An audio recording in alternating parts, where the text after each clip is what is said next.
अस्सलाम वालेकुम नाज़रीन, सोहराब बरकत आपसे मुखातिब है और समी इब्राहिम साहब के ऑफिस में हम पहुंचे हैं ताकि इनसे बातचीत कर सकें। समी साहब अस्सलाम वालेकुम। जी वालेकुम अस्सलाम। सोहराब, आपकी एक वीडियो वायरल है सोशल मीडिया पर बहुत ज़्यादा और मतियुल्लाह जान साहब ने आपका इंटरव्यू किया। सवाल ये था कि आप अमेरिका में रहकर अमेरिकन कॉन्स्पिरेसी के हवाले से बातचीत कर रहे थे। आपने बताया क्यों नहीं कि अमेरिकन शहरियत आप छोड़ देंगे या नहीं छोड़ेंगे?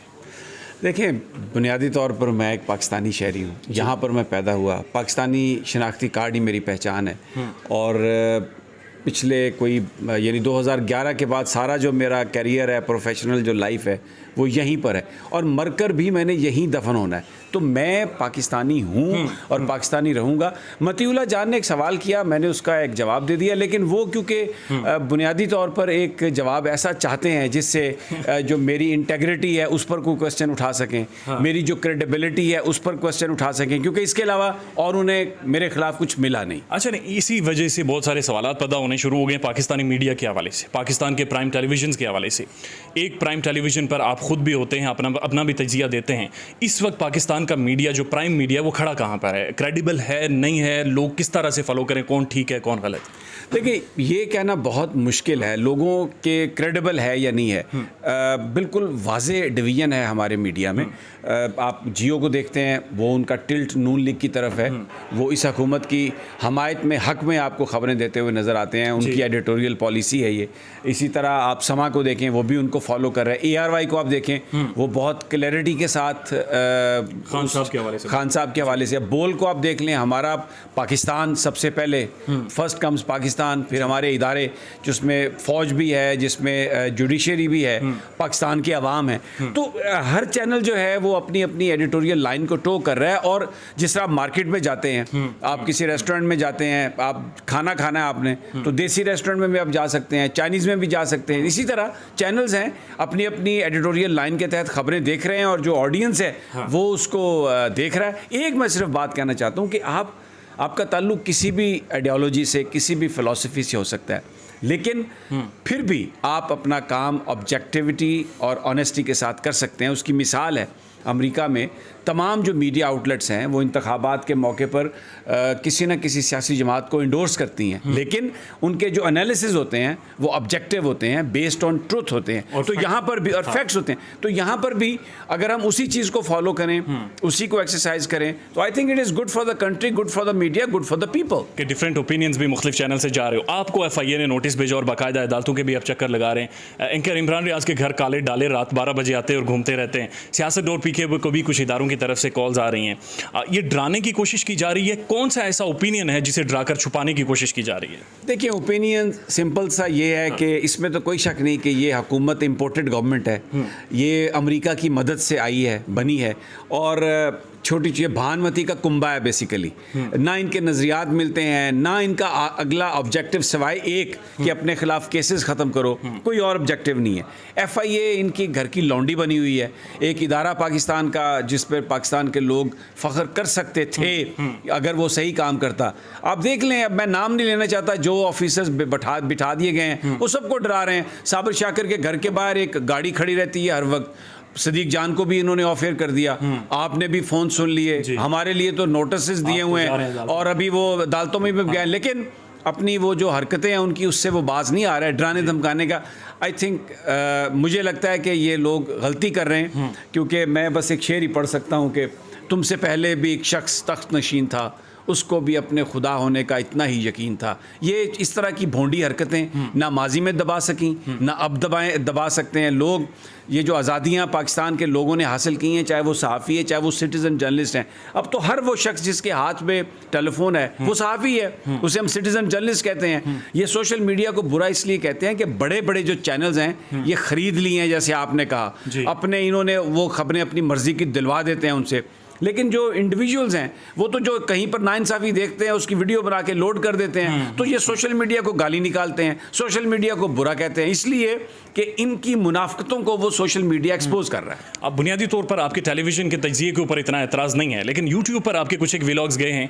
मैं तो रेगुलरली फॉलो करता हूँ, लेकिन 2-3 व्लॉग्स FIA के नोटिस से पहले मैंने देखे हैं। कौन से ऐसे बुनियादी सवालात हैं, 1-2 सवालात जो आप समझते हैं आपके पूछने की वजह से कुछ लोगों और इदारों को मसले हुए और आपको नोटिस भेजकर अदालतों के चक्कर लगवाए जा रहे हैं? रहे हैं? अच्छा, ये मैंने सवाल हमने अदालत में भी उठाया, क्योंकि इन्होंने जो हमें नोटिस दिया है उसमें किसी पर्टिकुलर वीडियो का इन्होंने जिक्र नहीं किया। जी। उसमें ये लिखा हुआ है वीडियोस और मुख्तलिफ फोरम्स।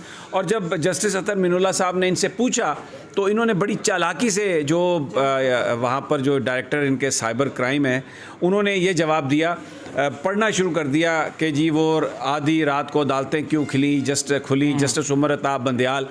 तो वो बेसिकली अदालत को मेरे खिलाफ पॉइजन करना चाह रहे थे। लेकिन अतर मिनुल्लाह साहब एक बड़े ज़बरदस्त आदमी हैं, उन्होंने कहा कि आप रहने दें, आप अपनी जाके इंक्वायरी करें PFUJ के साथ मिलकर और SOPs को फॉलो करें और फिर उसके बाद देखेंगे कि क्या है क्या नहीं। तो मुझे ऑनेस्टली मैं आपको बता रहा हूँ, मुझे नहीं पता इनको मेरी किस वीडियो पर ज़्यादा इख्तलाफ है, क्योंकि मेरी तो हर वीडियो में वो सवाल हैं जो पाकिस्तान के लोग उठाते हैं। हमारे पास तो कोई ऐसी चीज़ नहीं है कि हम किसी चीज़ को असर्टेन कर सकें। सवाल हैं वो हम उठा देते हैं कि ये जो कंस्पिरेसी है ये क्यों हुई, किसने की, कैसे हुई, इसका जवाब दे दें। इसके अलावा तो मुझे नहीं समझ आती कि किस बात से ये खौफजदा हैं। एक और सवाल है जो आपसे रिलेटेड नहीं है, लेकिन चूंकि आप ज़्यादा बाखबर हैं। साबिर शाकिर साहब, आपने ट्वीट भी किया उनके हवाले से, ऑफ एयर हैं, पाकिस्तान से बाहर है, और मुझे एक ऑन फील्ड रिपोर्टर ने बताया कि उन्हें कहा गया है कि मुल्क से बाहर रहो। आपके पास क्या खबर है? देखिए, उनके घर के बाहर हर वक्त एक गाड़ी खड़ी रहती है। बहुत सारी बातें मेरे पास हैं, मेरे पास नाम भी हैं, लेकिन मैं आपके इस फोरम की तवसत उनसे ये दरख्वास्त करता हूँ कि आप समझ जाएं। हमें सब पता है कौन है, क्या कर रहा है, कहाँ से ये सब कुछ हो रहा है। वो जो गाड़ी साबिर शाकिर के घर के बाहर खड़ी है वो किसकी है, मुझे जो गाड़ी में फॉलो करते हैं मुझे सब पता है वो कौन है। तो इसलिए ये मत करें, इससे आपको कुछ हासिल नहीं होगा। हम आपकी इज़्ज़त करते हैं, एहतराम करते हैं, आप हमारे इदारे हैं, तो उस इज़्ज़त और एहतराम को अगर आप बचा रहने देंगे तो आपका भी फ़ायदा, हमारा भी फ़ायदा, पाकिस्तान का भी। आपको बाकायदा फॉलो किया जाता है? जी, 3-4 दफ़ा किया फॉलो मैं जब से आया हूँ अमेरिका से। ये बड़ी कंसर्न बात है। आखिरी आपसे जो सवाल पूछना चाहूँगा, पॉलिटिकल आपकी क्या तज्ज़िया है इस वक्त? सुप्रीम कोर्ट का एक तारीख़ी फ़ैसला उमर अता बंदयाल साहब का, उसके बाद हमजा शहबाज़ की गवर्नमेंट जाते हुए दिखाई दे रही है। खान किस हद तक प्रेशर बनाने में कामयाब हो गया है, एंड इलेक्शंस आ रहे हैं या नहीं आ रहे? देखिए, ये तो आने वाला वक्त बताएगा इलेक्शंस का। प्रेशर जो सियासी जमहूरी मुआशरों में होता है वो आपने देख लिया। इतने बड़े बड़े जलसे, लोग सड़कों पे, यही जमहूरियत हमें कहती है।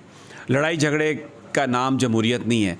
आप अपनी ओपिनियन देते हैं, लोगों ने एक ओपिनियन दे दी है, इलेक्शंस होने चाहिए। अब किसकी पॉपुलैरिटी है, किसका हक है हुकूमत बनाने का, वो इलेक्शन में लोग वोट डाल के वो डिटरमिन कर देंगे उसको। ये इस प्रोसेस को जारी अगर रखना है, मुल्क में अगर आपने स्टेबिलिटी लानी है तो मुझे लगता है कि ये करना पड़ेगा इलेक्शन। दूसरी बात आपने कही सुप्रीम कोर्ट ऑफ पाकिस्तान की। अब एक बड़ा सवाल है जो मैं कर रहा हूँ। अक्सर मैं इन सवालात की वजह से फंस जाता हूँ, लेकिन सवाल तो है कि एक फ़ैसला किया सुप्रीम कोर्ट ऑफ पाकिस्तान ने, उसकी इम्प्लीमेंटेशन के लिए रात को 12 बजे अदालत खोल दी गई। अब ये फ़ैसला है सुप्रीम कोर्ट का, अब देखना ये है कि इसकी इम्प्लीमेंटेशन के लिए हमें कितना इंतज़ार करना पड़ेगा और अदालत इसके लिए क्या रवैया अख्तियार करती है। इस सवाल की वजह से वाक़तन आप हमें भी फंसा रहे हैं आहिस्ता आहिस्ता।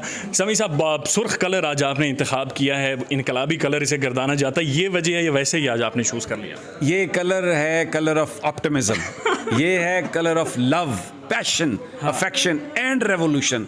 तो पाकिस्तान में रेवोल्यूशन तो आ चुका है। ये जो सड़कों पे लोग निकलते हैं, लीडर नहीं है और लोग आ जाते हैं और जलसे इमरान खान के हो रहे हैं, तो मुझे लगता है कि ये जो एक सोच में तब्दीली है कि हकीकी आज़ादी चाहिए, I think that is the beginning. अगर किसी को नज़र नहीं आ रहा, अगर किसी को अभी समझ नहीं आ रहा, तो आने वाले चंद दिनों में वो बिल्कुल उनको वाज़े हो जाएगा। उनकी वो जो सारी फहमी है, चाहे वो गलत फहमी है, चाहे वो खुश फहमी है, वो सारी दूर हो जाएगी। जैसे हारून रशीद साहब ने कहा था कि क्या तुम्हें आसमान पर कड़कती हुई बिजलियाँ नहीं नज़र आती?